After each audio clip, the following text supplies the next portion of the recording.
Signore e signori, buonasera, benvenuti alla Casa Italiana Zerilli-Marimò della New York University for the second evening of screening that are part of N.I.C.E, New Italian Cinema Events. As you might know, N.I.C.E brings contemporary Italian cinema to New York, and it has done so for the past 32 years, easy to remember because they celebrate exactly our same birthday. And I would say from the very beginning, there was this partnership at a time, especially in which N.I.C.E was the only organization that would bring contemporary Italian cinema to New York. Now there are many. We are very happy that there are many. There is space for everybody. But we are also very happy to welcome back every year our friends of N.I.C.E, and in particular Viviana Del Bianco, who is the founder and artistic director of N.I.C.E, that this year for the first time cannot be in New York, but we miss her and we send her greetings. And in lieu of Viviana, we have Mila Tenaglia, who is here, who is the artistic director, the executive director of N.I.C.E here in New York. And she's going to remind you the next two appointments. I just want, let's do this first, and then Yeah. No, go first. Okay. You have to have your halo. Right? Yeah. So, hi everyone. Thank you for being here tonight. This means a lot for me. Thank you. We are very happy to host tonight the movie by Laura Samani, who is here tonight. So please stay after the screening. We are going to have a Q&A. And I want to say this film means a lot. First of all, to celebrate the female directors who are here to say something about Italy, but also the contemporary art and movie. Laura Samani is going to be here on stage with Stefano after, and she's going to share something about the movie. Tonight we're going to close, tomorrow, we are going to close the 32nd edition of New Italian Cinema Events. Please check the program. It's going to be at the Mesols Documentary Center. And enjoy the movie. And please, Laura, come here. Thank you. In mezzo. Laura, when we got together with our friends at N.I.C.E to decide which films to bring to New York this year, normally I am a very ecumenical and very open person. I don't want to impose my own view. But I believe this year, for the first time, when I saw that Laura was one of the options and her movie was on the table, I said, okay, I want this one. Because I happened to have seen this film last summer at the Ventotene Film Festival. That is another partner of the Casa for the promotion of Italian cinema. And it left me speechless. And for 3 days, I kept thinking about this film. And I think that is one of the films that is most courageous, brave, for the topics it faces. It's completely inattuale, we would say in Italian. It talks about things that one would not think about normally, and much less talk about it, and much less make a film. And that's why Laura deserves our appreciation. And you will see, I don't want to say anything before the film, because we are going to have time with Laura to talk about it after. It's an opera prima, it's her debut with a feature film. So one more reason to be very in awe of this product. And basta, non dico più niente. Afterwards, there is a lot to say, but just wanted to know that as soon as I saw it, I said, this is the one, I want to know this director, I want to talk to her, and I'm lucky to have that chance after. Yeah. Laura, vuoi dire qualcosa? Sì. Ciao.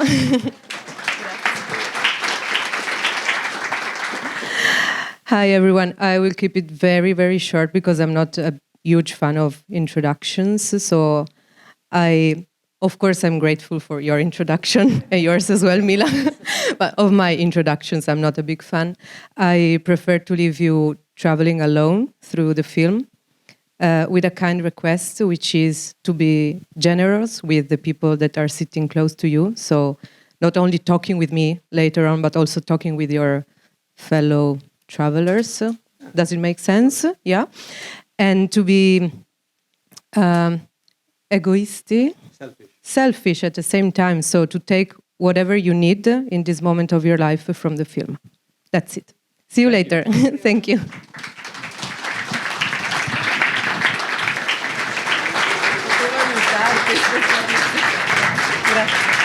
Prego.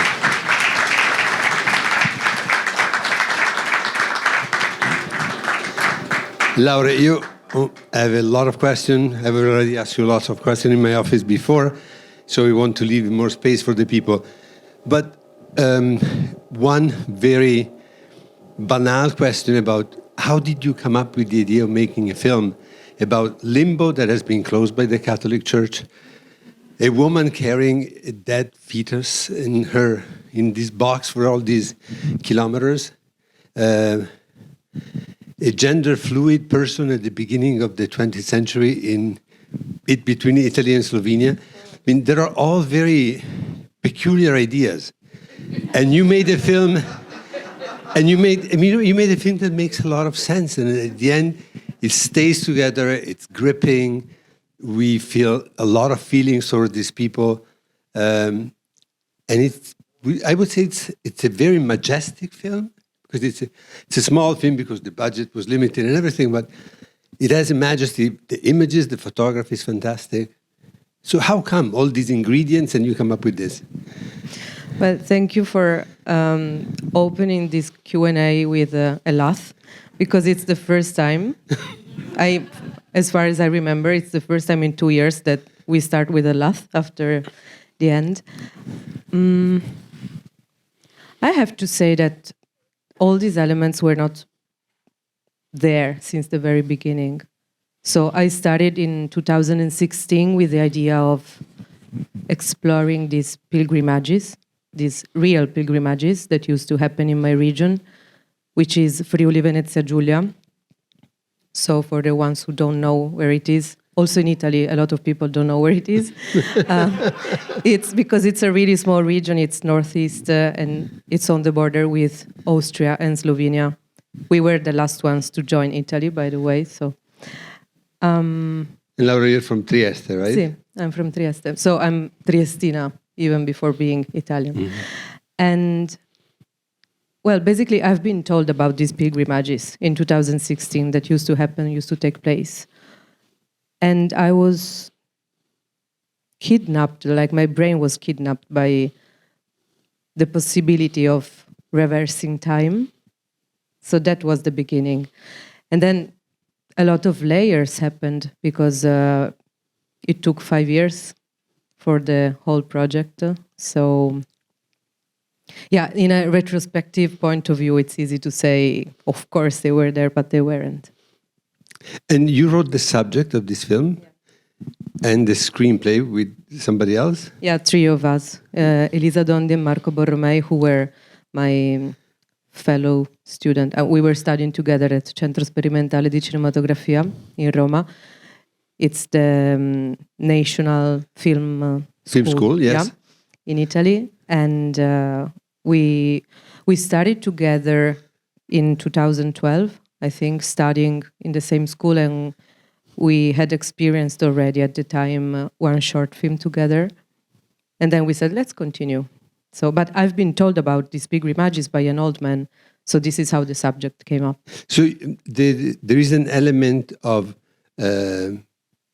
history that is these pilgrimages, but pilgrimages especially of women whose children... No, tell me what the pilgrimages were. Men were taking the road to the sanctuaries because, as you saw, the traveling was really heavy and is not. I mean, they could come also from another valley, not just from the seaside, like Agatha does. But usually, were the men to take the journey with some other pal. And so, the first thing that I was asking myself was, what if a woman does the journey, takes the road, and goes to the sanctuary? And it was not a political matter to me. It was like an open question. So there was space to explore there. And so these pilgrimages were just regular pilgrimages that people undertook to shrines of different kinds for different reasons. For specific reasons. Yeah. But not this reason. Also this reason. Like to give a chance to an unborn. Yeah. So it was the role of the father, basically, to go on a pilgrimage to ask for the soul of this poor baby to get out of limbo and jump to so what heaven. happened, basically, I don't want to give you like history lessons because I don't have the tools to do so, but a At the mid of 16th century, what happens is that siamo in piena Controriforma. Yeah, full Counter-Reformation. Yeah, thank you. And the church, the Catholic Church, comes up with this idea, basically. We can save the baby souls from limbo if we give them baptism. So sanctuaries started to flourish all around the Alps. And we had 3 of them in my region, and one is still existing, even though limbo doesn't exist since 2007. They told us that they closed it, right? Yeah, they did. And purgatory is not in good shape either. just saying.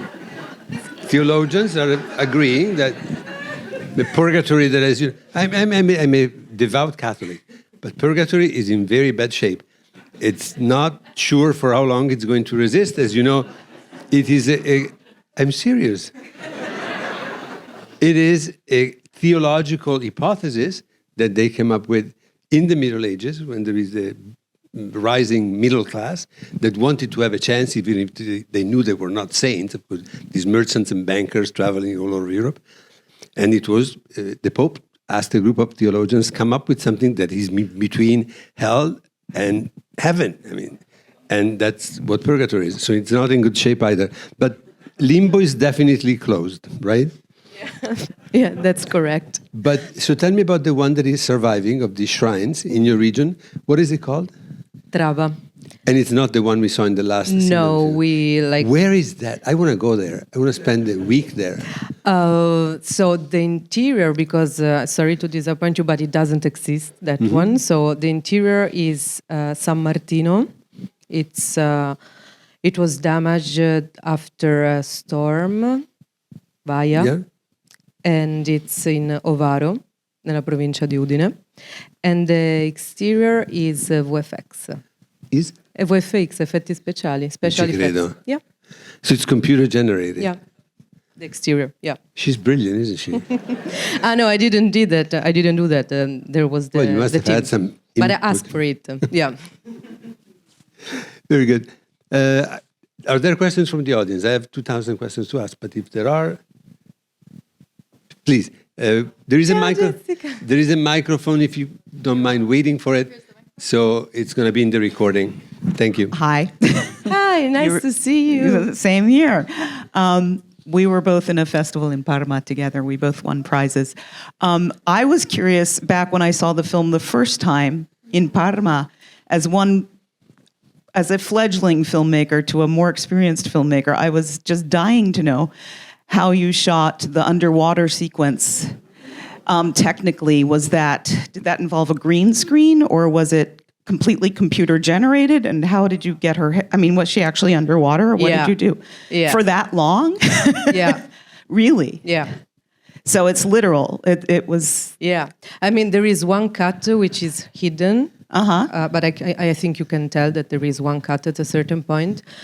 Well, Celeste Cescutti, who plays Agatha, you met her. Of course. She couldn't swim when we met. Oh my God. She was like she was doing like, I don't want to talk bad about Celeste, but she was doing like a dog, you know? Yeah, dog paddle. Doggy Yeah. style, Yeah.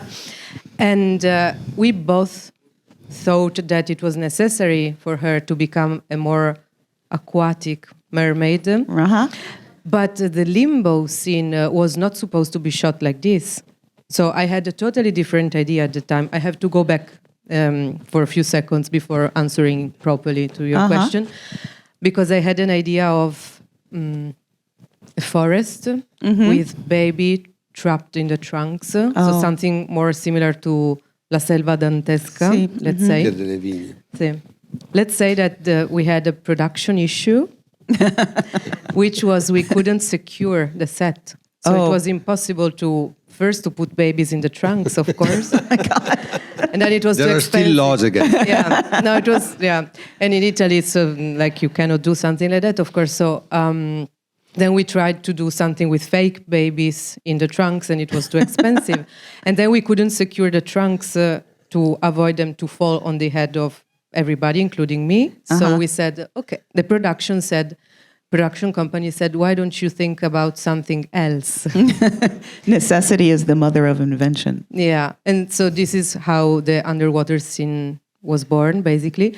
So going back to Celeste, she couldn't properly swim, but she had taken. Yeah. You got it. Right. So lessons in rowing and swimming, even though there were no swimming scenes in the film. And then they were really useful because we decided to go in apnea. So she started taking lessons in holding her breath underwater. And 2 minutes and something swimming. While I was watching the film, I was just experimenting, holding my breath as she was holding. I was trying to guess, is this really what she's doing? Because that's a very long time to hold your breath. So, wow. Thank you. Thank you. She didn't introduce herself, but in the audience we have Jessica Gould, who is the director and creator of the film Babylon Ghetto, A Renaissance and Modern Oblivion. We are very proud because Casa Italiana co-produced it and believed in her project since the beginning. And now, basically, Jess, in the last few months, her job has been collecting prizes and awards all over the world, right? But every time I go to a film festival, and even if I win an amazing prize, I'm still completely blown away by the other filmmakers there. So this is the second time I've seen this film. And I wanted to ask this question of you because we didn't have the chance to talk because we were being feted too much. So we didn't have the chance to actually learn. So I'm very grateful that, first of all, that you speak English so well, and that I was able to ask you this technical question, which was kind of preoccupying me since I got back from Parma. Wow. Thank you, because Jessica. we were speaking Italian, because your Italian is amazing. That's why you didn't know that. Mille grazie, io provo, ma faccio mille errori ogni secondo. Grazie, Jessica. Do we have other questions? Yes, we have a question here, and the microphone is on its way.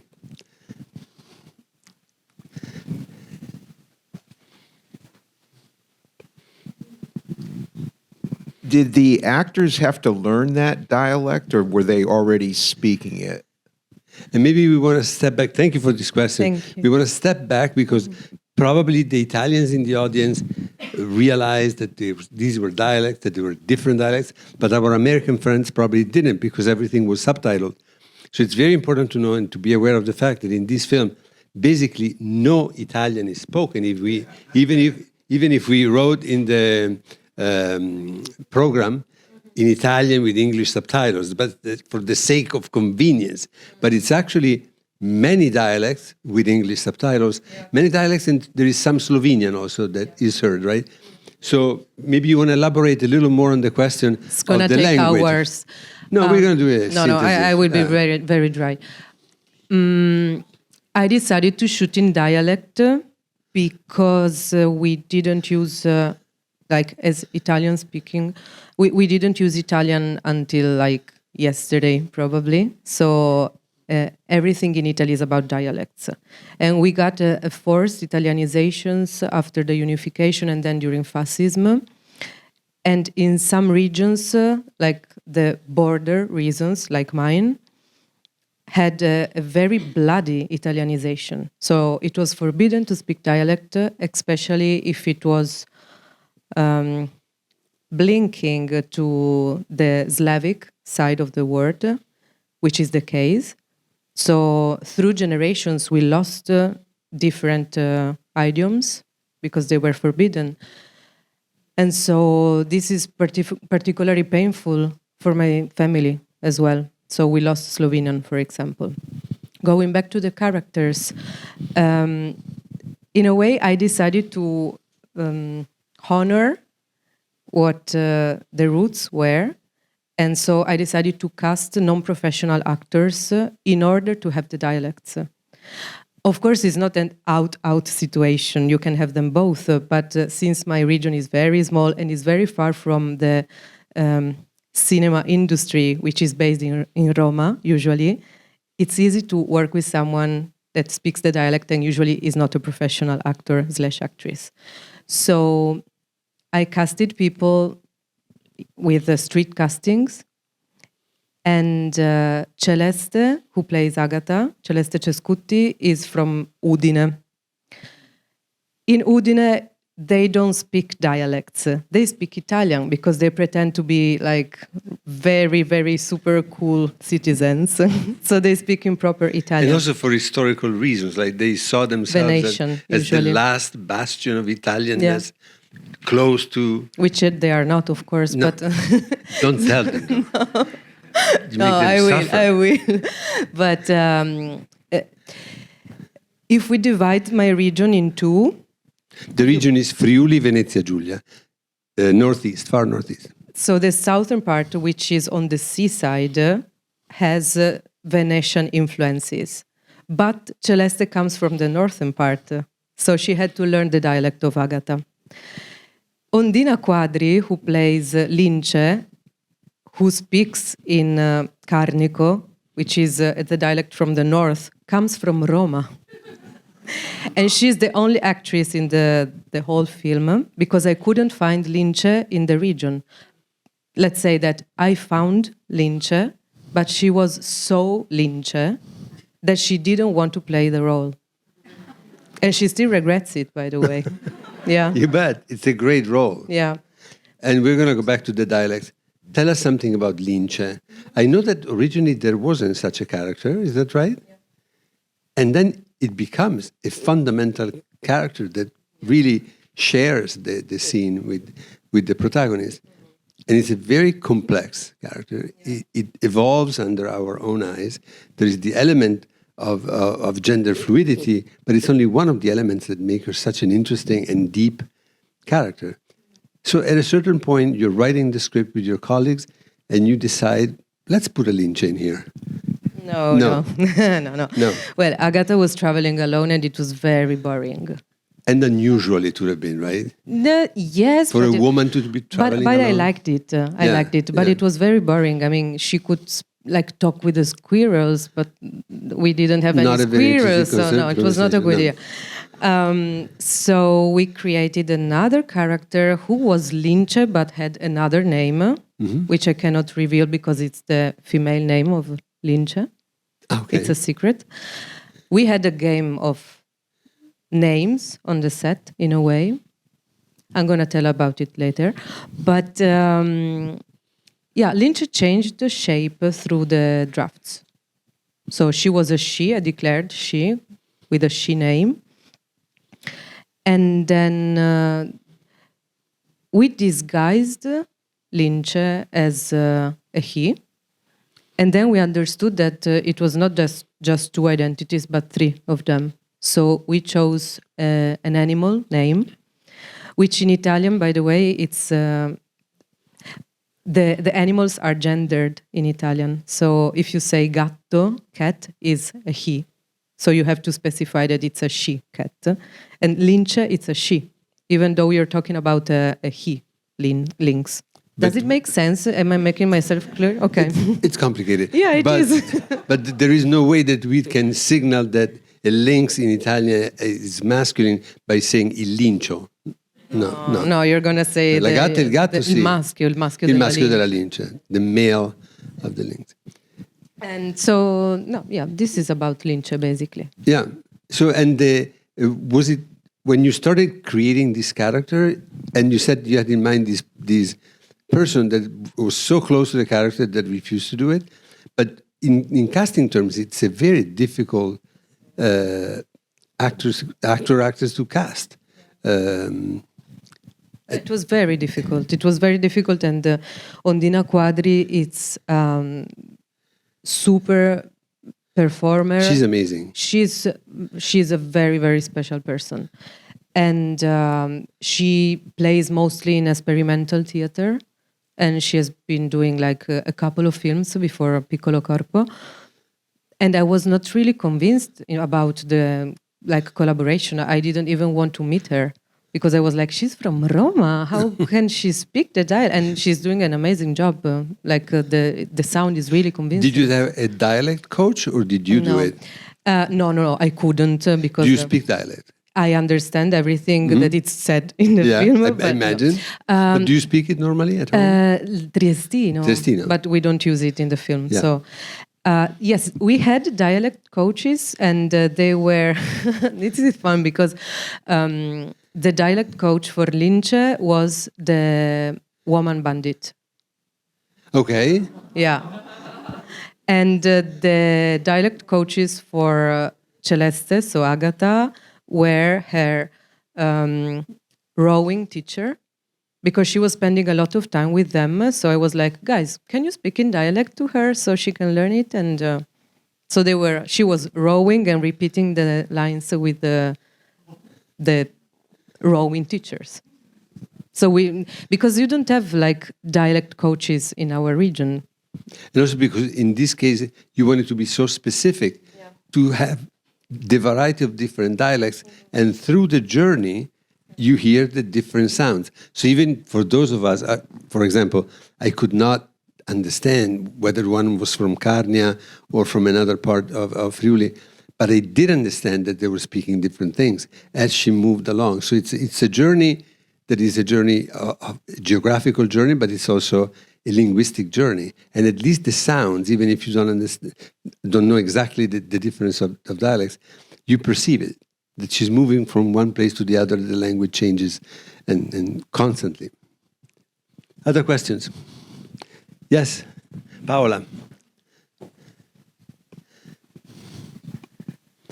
But first of all, thank you very much. It's an extraordinary movie. I really appreciate it enormously. I have a question regarding, how can I say, what I would call the economy that is structuring the relationships. Because at a certain point, one character says, the lady that is about to cut the hair, says, you don't do something if you don't get something, right? So it is as if the entire movie follows this kind of logic of exchange. There is a brutality in it, somehow, an extraordinary loneliness on the side of the character that goes through her journey with a certain goal of her own, right? And there is something special in Links because she is the first one that is, in a sense, addressing her in a loving fashion. So I was curious to know where is it coming from, this brutality, I would say. It's something that is part of the region, is part of the culture. It's part of the word, I would say. No, okay, or is something that is wanted specifically in the tale? Thank you for the question. I think it's part. I don't really want to make fun of it. I think it's part of the word, and but it's not the only thing that is out there, because there are also acts like the one of Lince. So when I think about what happens down the film, I don't really think about brutality as first term to describe it. I totally understand why you're mentioning it, but let's take Lince as an example. There is something about their attitude which is not trusting others and not giving anything for granted, and taking as much as you can from others. But then there is also this act of coming back without changing their mind, because Lince doesn't, come si dice, non si converte. Does not convert. They don't become, I'm talking about Lince now, they don't become Catholic. It's not about the miracle. It's not about, okay, now I believe in the same things that Agatha does. But it's about, I'm doing the right thing for someone that I really care about. So I think the two things are the same coin in a way. If I may, Laura, and to follow up on Paola's question, brutality in the sense that you needed to see that kind of reality, these people that care for a person that don't know who she is, but they want something in exchange for it. And I think it's like the feature of the poor, of this proletariat, it's not that they have a choice. If they give you something, they need something to put on the table. So it's a non-idealized version of these people. And in order to understand the peculiarity of Lince as a character, you need to see what the dynamics were of everybody else. That is, yes, we're poor. If we can, we help you. But then you have to help us in some other way. So they are the normality of social dynamics in these lower classes. And through their normality, we understand the exceptionality of Lince. Or no? Ma se voglio. No, yeah. I mean, of course, but I'm not constantly thinking about it because this is not. Yeah, we are. But it's okay. I've been thinking about that a lot. But it's okay. No, it made me think. Okay, there is an elephant in the room. That, of course, when I was watching your film, I thought a lot about Ermanno Olmi, and then I'm going to ask you a question about that. But the same thing you have in Albero degli Zoccoli, in the Tree of the Wooden Clogs. There are gestures of generosity and solidarity up to a point, but there are also gestures of selfishness. These people protect the little they have, and they don't give anything for nothing. So it's a non-idealized presentation of social dynamics at this time and in this age. Olmi, ti piace? Com'è? Tanto. No, the Tree of Clocks was one of the references. Like, pretty declared one, because I remember I asked the set designer, Rachele Meliadò, I want a bunch of corn, what's the name? I pannocchie. Corn. Yeah. I want a bunch of it, like that scene, when they're like peeling them and singing. We couldn't have that much, unluckily, but it was a declared reference, at least for the set design. Mm-hmm. But not only for the set design, there is also some sort of... Yeah, the dialect, of course. Also. The dialect and the representation of daily life, and at the same time, what is exceptional in the daily life of these people is what they feel is exceptional. And the very idea of miracle, what is a miracle, right? In the Tree of the Wooden Clog is the cow that is sick, and then this woman performs this ritual all on herself, by herself, reciting prayers, singing, and in the end it works. She has the miracle of the healed cow. So, and in your case too, the miracle is not what people normally expect. The miracle is what you make happen. And we were doubtful until the very end if to show or not to show the miracle, to be honest with you. I mean, we shot both versions. Oh, really? So you have... No, we were sure that the miracle would happen. We shot both versions, meaning that we're going to see it like in an objective way, or we're going to just perceive it through the expression of Lince. And I think we were like there to press the send button, me and the editor. And she was pretty convinced, okay, let's do it. And I was like, are we sure? Yes, no, yes. No. And then she sent it. So, so yeah, because I was so scared about that frame. I was very scared about that frame. And she was braver than me, so... What scary? What were you afraid of? It could have been too much, in a way. But... I accept it now because I'm not seeing the film anymore since 1 year. But no, but I accept it because it's the so-called proof of evidence. So if we didn't show that, it could have been like the Lince imagination, or Lince could have been converted, as you said. And yeah. Luigi. Yeah. Just a detail, at one point, Lince is standing in front of the door when the lady comes out and he asks for help, and a voice from the inside says, send her away, or send him away. Does the person say, your daughter is here? So Lince is the daughter, or are we talking about the mother of the unborn child? The woman that opens the door is the mother of Lince. Oh, okay. So that's what I understood. And the man who is speaking... I couldn't see the translation. Okay. But the other the real question is, how contemporary is this ritual? That is to say, I understand Limbo's gone, but do they know? And who's they, Luigi? Who's they? The people there. I mean, do they? How far back do you go to find traces of this ritual? Or is it How far? how far back in time? Oh, the last witnessed miracle in the region is 1948. 48. No, 54, 1954. 1954. Yeah. The last miracle of this kind? Yeah.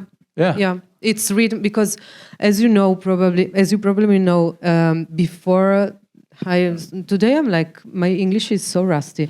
Come si dice l'ufficio anagrafe? The Office of Vital Records. Before that, you used to have the soul books in the churches, Yeah, in the local churches. It's the register of the parish. And they used to call them soul notebooks, basically. So they... Stato delle anime. Sì, sì, proprio il registro delle anime. They used to write down how many people got the baptism, how many people got the estrema unzione, how many people get married. And in these peculiar shrines, they used to write also how many miracles were requested and how many of them succeeded. And the numbers don't match, which is very honest, I think.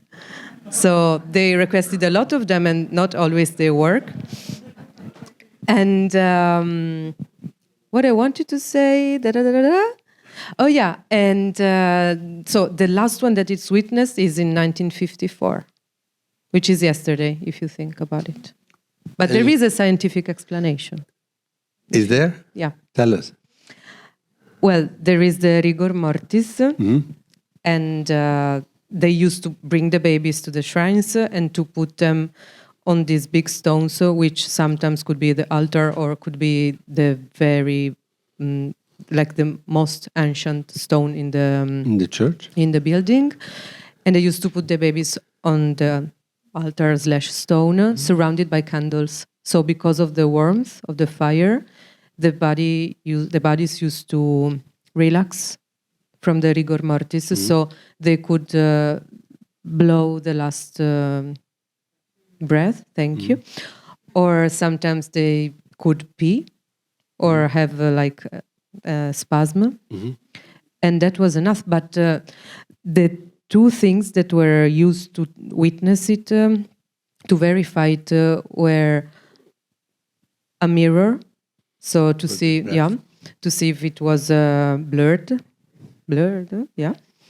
Yeah, No, the breath, the I mean. mirror turned out foggy. Yeah, foggy, that's it. Or a feather, to see if it was trembling or not. So they're also called the feather miracle, which is... So the last witness miracle, 1954, and then they closed Limbo 10 years after, I think. No, 2007. Officially. Yes. Do we have another question for Laura? Yes? Just wait for the microphone.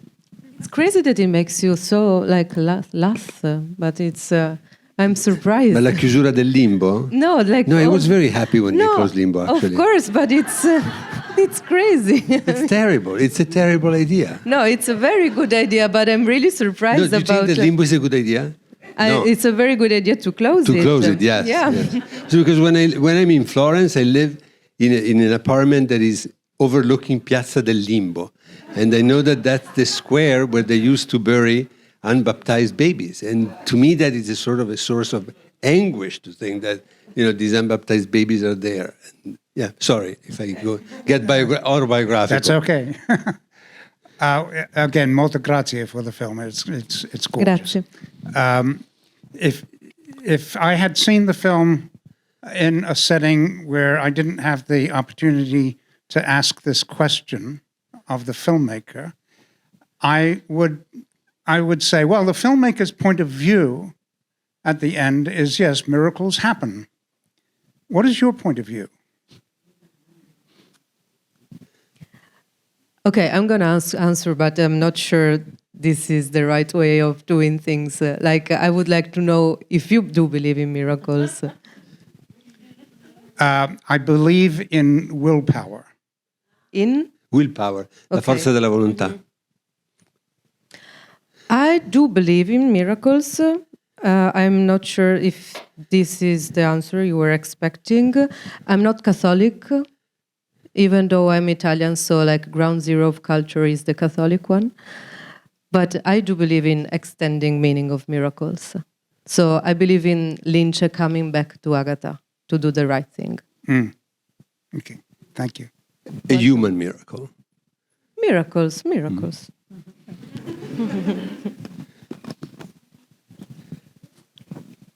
Yes?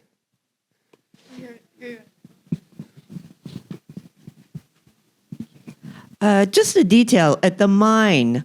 Was that Slovenian that they were speaking, or what Yeah. was? Yeah. Okay. So thank you. So for that. Well, and I happened to ho fatto la prima media a Trieste. So and we lived in the Carson Villa Officina for a year, and so this You is recognized really, it. This is yes, I recognized it, and it was really special because it's not something you see that much, and it's Very portrayed true. in Italian cinema or any cinema. So it's really appreciated. And did you enjoy living in Officina? Molto, very much. I was the only person other than the English teacher who spoke English in the entire scuola media. So I had to learn to speak Italian quickly, and they would not speak dialect with us. Their dialect was not spoken. Triestino was not spoken in the scuola media. My younger brother, who was in the scuola elementare, picked up some dialect, and they would say, "Niente dialetto con Tim." No dialect with Tim. So, but grazie tante. Grazie a te. Yes? Fabulous. I mean, such a gorgeous film. Thank you so much. And I love all the ideas, and it really makes you think.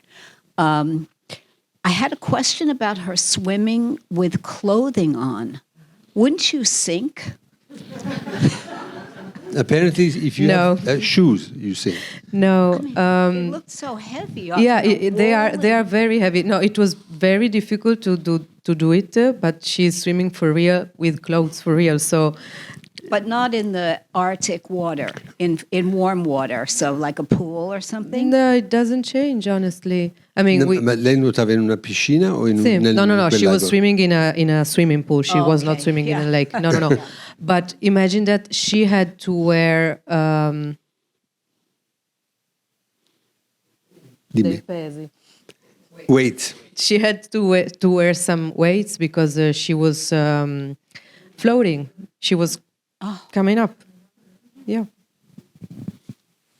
Yes, it was difficult because of that. I love the word in Italian. I love that there's a verb to have a miracle, miracolato. I love that. Thank you so much. Thank you.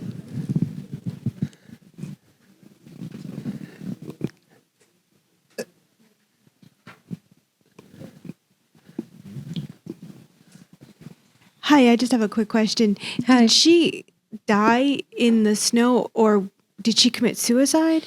I wasn't clear on that. What do you think? I personally, I think that she died on the journey, but it was a vision in her mind that she took the boat, and then I don't know. You want you're asking what's the correct answer? Yes.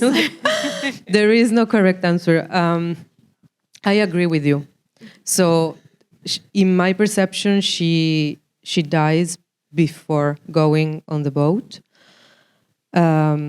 According to that, the cause of it is the name of the rowing man is Caronte. So in the script, we name him Caronte.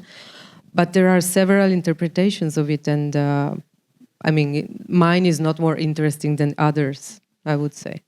Thank you, but the reason why I'm saying that, and it's also the reason why I answered in maybe a not polite way to the man before, is because I don't really find interesting giving correct answers to your questions, because it's not mathematic, and I already said what I wanted in the film in a way, so I really find more interesting and also rewarding in a way, at least interesting for me, to listen to your opinions about the project.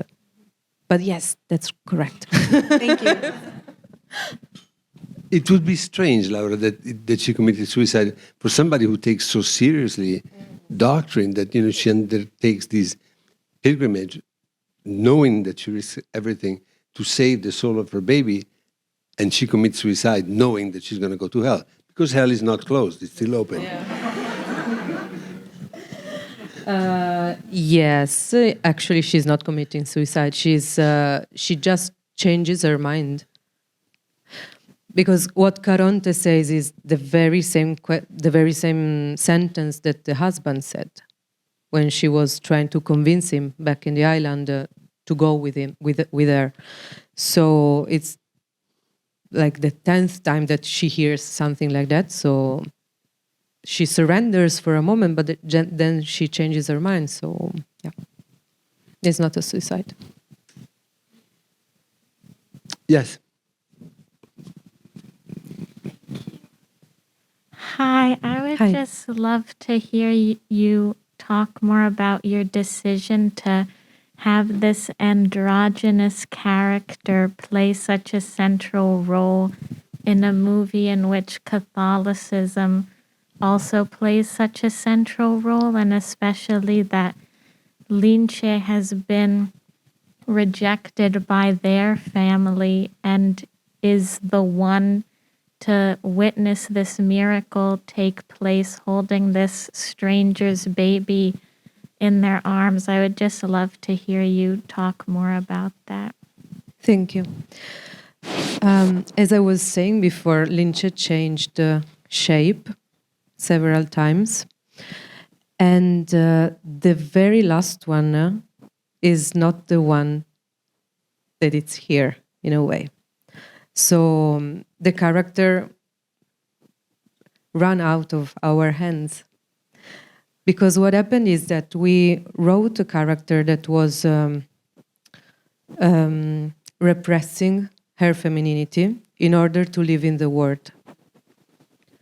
So N.I.C.E, whose name was a feminine name, she basically decided to leave the family, wear trousers, cut the hair, because this is easier. So you can live an easier life if you're a man. This is how the character borns, basically.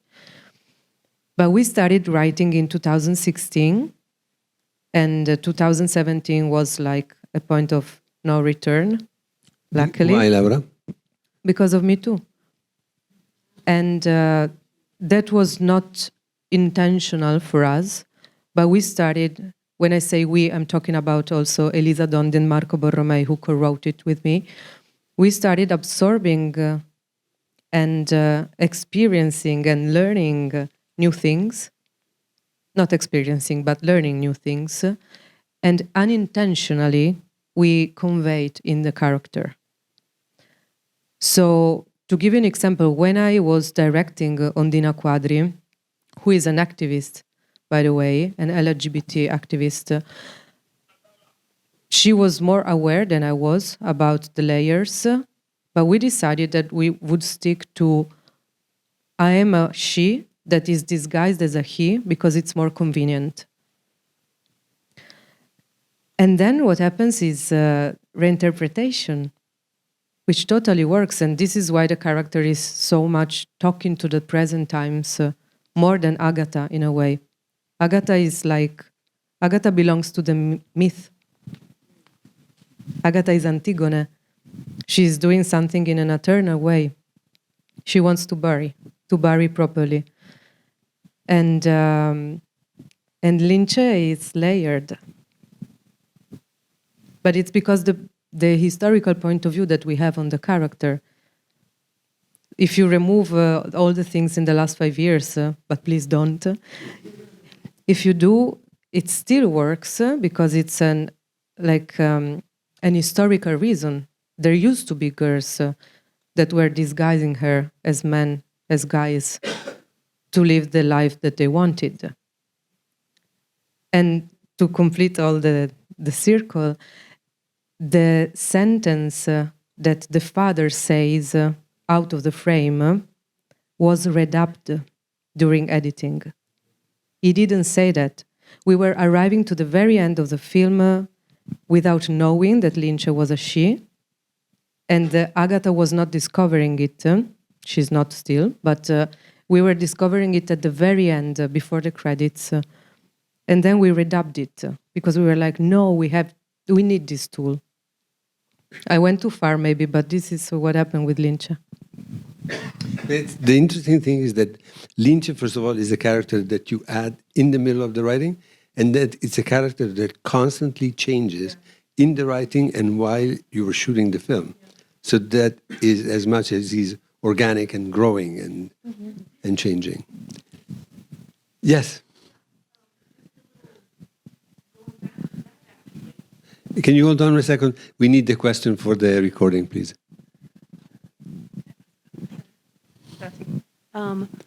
When they are in the mine, Lince at one point puts the coal on his face. That's when I thought a man wouldn't be doing that. They said at the beginning, a woman will never come out again.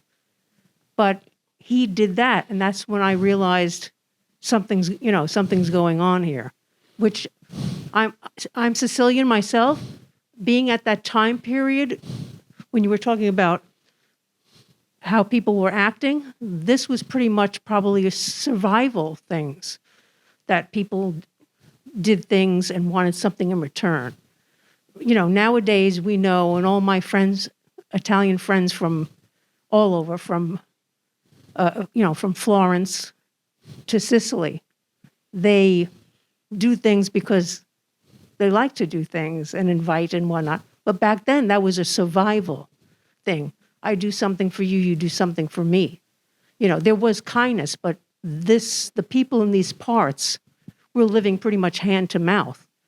But that scene in the coal mine, when I saw that, I was like, this is a survival tactic because he is a woman. So. Because you're a careful watcher then. No, that's right. And imagine that we were a bit worried that it was too much out there. So we were like guessing, should we cut that moment out from the editing? But then the problem was that the more we were going on, the more cold there was on the face of Ondina. So we were already there, Yes?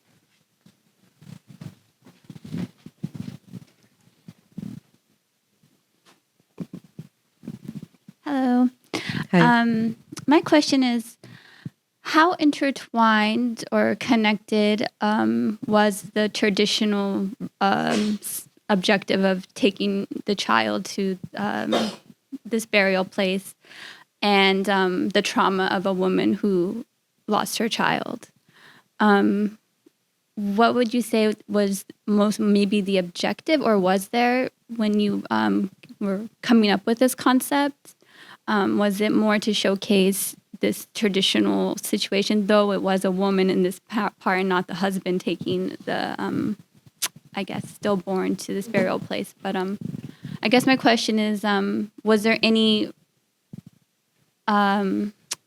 inspiration, or what was the premise of the story as far as was there any understanding? I got you. Yeah, I got you.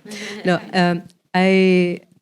I never had a pregnancy, so I never had a miscarriage. So it's not related to personal events. But it's very difficult to say what's the very first sparkle of an idea, because usually there is something and then the process, so the film, is what helps you to understand why you wanted to do the process. I think I was... as I said, I was kidnapped, mesmerized by the fact of the possibility of reversing time, and especially about, I'm very fascinated by the rituals when they are on the border or in the limbo, anyway, on the border between superstition and Catholic things. So there were elements that were fascinating to me, and I wanted to explore them. And through the process, it became like a healing process, not only personal, because there is something that resonates in me, which is learning to let things go, which I'm not really good at. But the film helped, and it was also a community healing process. because the reason why I like to shoot and why I like to write, to shoot, and then to edit is finding a funnel or a shape, at least, a convention, which is cinema in this case, to talk about topics that are important to me. So this is how it happened. I don't know if I answered your question. You answered it. Thank you. No. Thank you. It's 9 o'clock. I hope you all agree with me and you understand why I really wanted to bring this film to New York for a nice New Italian Cinema event.